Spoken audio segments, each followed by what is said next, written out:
Hi all, it's the 27th of September 2022, and well, we're obviously going to be focusing on Major Hurricane Ian that has completed a devastating passage across western Cuba and has emerged into the Gulf of Mexico and is severely threatening Florida. We'll take a look at the forecast.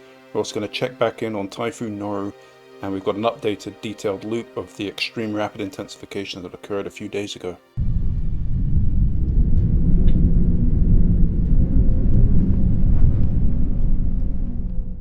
Hurricane Ian has now emerged into the Gulf of Mexico after passing over Cuba, and the track is forecast to take it into western Florida. The current intensity estimate by the National Hurricane Center at the last update was 100 knots. However, satellite-based estimates are higher, and it could well be a Category 4 system at this point.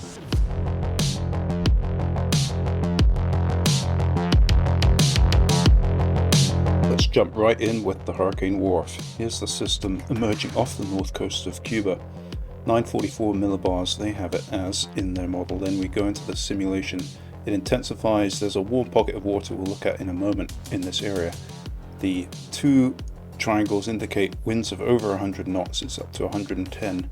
And as we approach towards Florida, this model is actually intensifying the storm further, pressure down to 935. And as we get close to the coast, there's actually wind barbs in the model of 130 knots, so it's close to Category 5 in this simulation.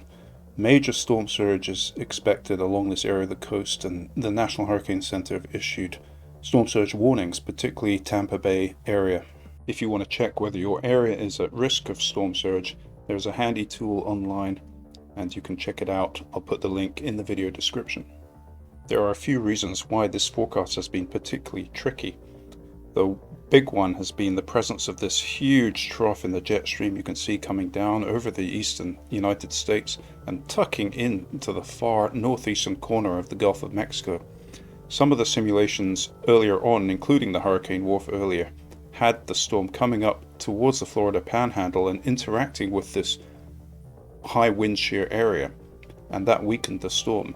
However, the European Center model was more accurate, it seems, and consistently had the storm coming in towards the west coast of the Florida peninsula. Now it looks like the models are in more agreement of landfall in this area, and that means the storm is just about avoiding the worst of the wind shear. That is bad news because it means that the high intensity will more likely be maintained as the storm makes landfall on the west coast of Florida.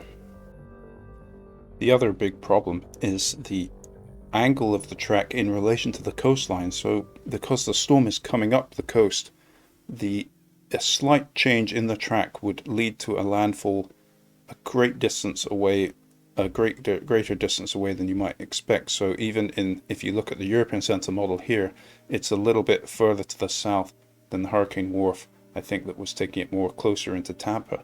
So these finer details are going to have to be sorted out very soon, over the next 24 hours, as the storm gets closer and solidifies itself over the Gulf of Mexico. And if that wasn't enough, the other aspect is that if the storm makes landfall further south down the coast, that means the landfall would be a little bit earlier. As for the ECMWF here, it shows landfall of the storm at 21 UTC Wednesday 28th. You have to take 4 hours off that to get to Florida time, so we're looking at Wednesday evening.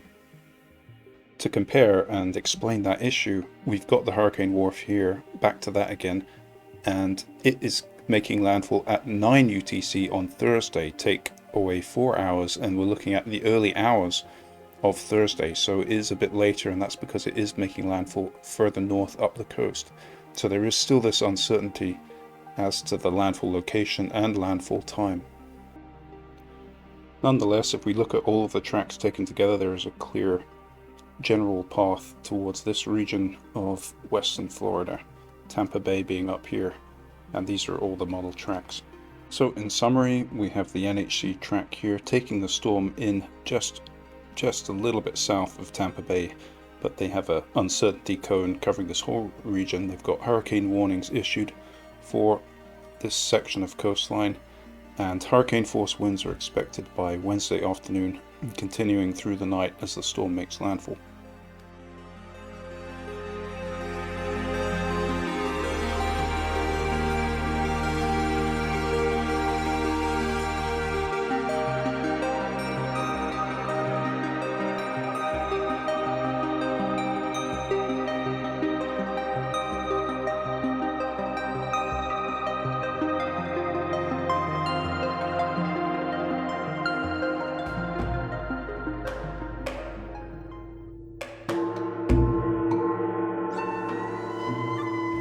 Let's check in on Typhoon Noru. It is Category 3 intensity and heading towards landfall in Vietnam.